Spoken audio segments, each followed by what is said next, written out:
Alright, YouTube, I'm setting my camera down here. There we go. We're going to go ahead and fire up my Multi-Quip 6,000 watt backup generator here I keep around. I did a video on it a while back where I put the transfer or the interlock in and all that. This thing hasn't been started in 6 months, so we're going to go ahead and fire it up. And no, it's been about 3 months. My bad. It's been about 3 months since I fired it up. So I'm going to go ahead and get it fired up. Let it run for a little while.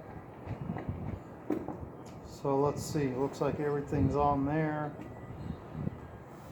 Go ahead and turn that idle control off. Turn it on once it starts. Let's see. Turn the fuel valve on. I'll go ahead and pull the choke. And it's always started within 2 pulls.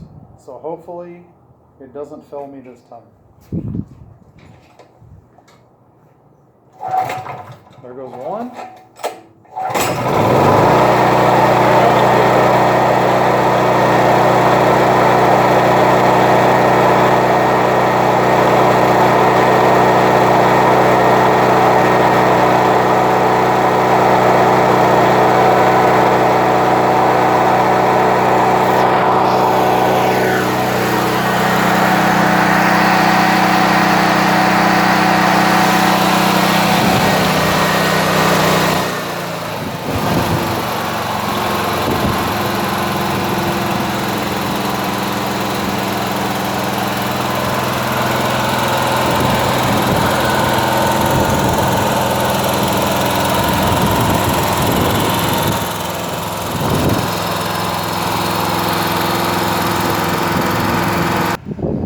Alrighty, I'm over here on the side of my house. I did a other video on this here.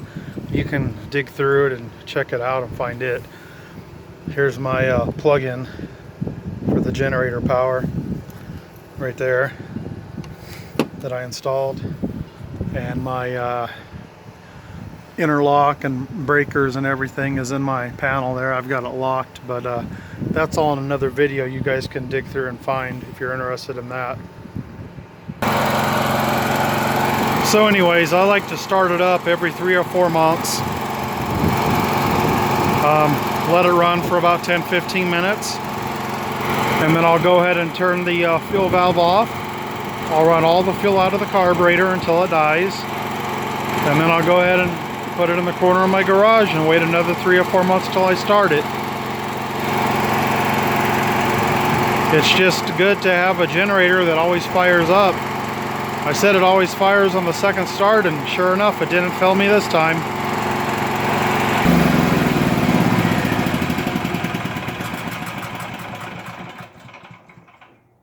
Okay, there we go.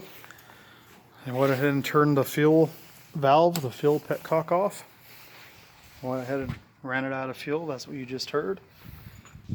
Ran it for about 15 minutes. While I had it running, I go ahead and take my voltmeter. And I go ahead and make sure I've got 120 out of both of these, 120 out of both of these, you know, make sure it's working. Make sure I had 120 out of both of these, and made sure I had 240. Actually, I made sure I had 120 and 240 off of this when I flipped the switch over there to the 240. And everything's working well. Haven't checked the oil, but I probably shouldn't have to, because I haven't ran this hardly at all. But we'll go ahead and take a peek at the oil in there. Oh yeah, just what you'd expect, nice and clean and full. I just keep it very well maintained, just in the event that I have to run it. Something like we're experiencing in the world right now, you never know, right? So I've got my house set up for it. It'll run everything on my house except for my air conditioning unit, pretty much. I suppose if I want to run my furnace, I might have to, you know, be conservative about what other things I'm running. But it'll run pretty much everything I want to do in there except for the AC, I think. I've already checked it. It'll run both my refrigerators, all the lights, TVs, all that crap. So we're pretty good. So yeah, just make sure the oil's good on it. Now I did used to totally empty this tank out. Between when I would start it, I would only put just about 1/8 of a gallon in there, just enough to fire it up, and I'd run the whole thing dry. But since I've started keeping the tank all the way full, and I just turn the petcock off, because when you get oxygen, when you get air in here, which it's full of air if it doesn't have fuel, that's what really causes that fuel to degrade fast, the ethanol and everything in there. So as you can see, we've got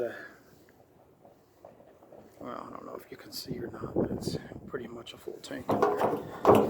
And I do go ahead and put stable in there. And just, you know, let's say it does set for a few years, and, you know, I start it every 3 or 4 months, and the fuel starts to go bad in there, and I'll drain it out. Put fresh fuel in it. That's what I do. Alright guys, thanks for watching. This here's a job site generator. It's an industrial one. This thing will hopefully run forever. But, you know, I got a good deal on this one. If I had to buy it new, it'd probably be about $2,000, $2,500, something like that. But I think I picked it up for $300 or something like that. Many of years ago when I've held on to it. But even if you guys don't have something like this, go down and get something. Get yourself a little Honda 2000. I have one of those too. If you can't afford that, you can go to Harbor Freight, get one of those little Predator 2000 or 2500 watt inverters, whatever they are now. Go to Costco, get one of the, you know, their private labeled ones with the Yamaha engine. That's a really good one. Just a little inverter. I believe it's like 2000 watts. It's not going to run a whole lot, but I'll tell you what, when the lights go out, it's going to keep your light, or when the power goes out, it'll keep your lights on and allow you to at least run one refrigerator and, you know, stuff like that. So think about it, guys. We'll probably be getting back to normal hopefully in the next couple months with this whole virus outbreak. But when we do, you know, a lot of people have that mindset. The government, the police, the local municipalities are going to take care of them. I see that right now. Everyone's crying over it. You know, how come my local, you know, state government or city government isn't answering the phone? Where's the services? I need help. I need food. I need this. Well, folks, I'm sorry to say it, and it's going to hurt a lot of your feelings, but you need to be able to take care of yourself. You know, I'm not a prepper by any means. I'd say I'm a very, very modest one. I keep a good amount of stock on hand, you know, for me and the family, maybe for a couple months. But other than that, I don't go crazy. I don't have a bunch of, you know, 40-foot containers buried in the ground full of stuff. But you know what? If you're one of those guys that do have it, hats off to you, man. Y'all made fun of the preppers before, and, you know, they're the ones that aren't worrying about things right now. So I'm not saying you got to be a full-on crazy prepper, but you know what? You got to have enough for you and your family to last a month or two. And if you don't, you really can't. It's not right of you to ask other people to give you handouts. I mean, in a time like this, yeah, we can all help one another.